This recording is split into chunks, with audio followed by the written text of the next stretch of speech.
बोतलका ढकनी, क्याप यति धेरै अचम्मका चिजहरूमा प्रयोगमा आउँछन् भन्दा तपाईँलाई अचम्म लाग्छ। नम्बर 1, बोतलको ढकनी खोल्नुहोस्। ढकनीलाई लाइटरले गरम गर्नुहोस्। एउटा काठको स्टिकले घोचेर टुप्पो तिखो बनाउनुहोस्। माथिल्लो भाग काट्नुहोस्। नियन्त्रण गर्ने तेल हाल्ने क्यान तयार हुन्छ।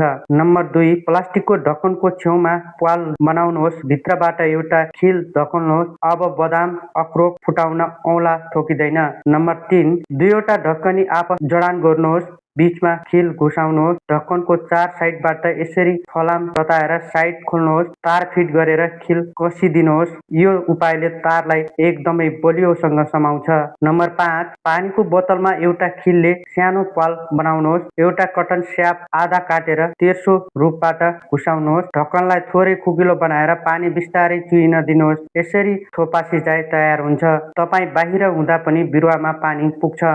नम्बर 6, ठुलो ढकनी फलामी गेटमा फिट गर्नुहोस्। बर्सातको पानीबाट यसरी बोतल लगाएर तालालाई सधैँ सेफ राख्नुहोस्। नम्बर 7, ढकनीमा प्वाल बनाउनुहोस्। तल्लो आधा काट्नुहोस्। यसरी प्वालमा वायर, अरू सामान यसरी झुन्डाएर सबै सामान सेफ राख्नुहोस्।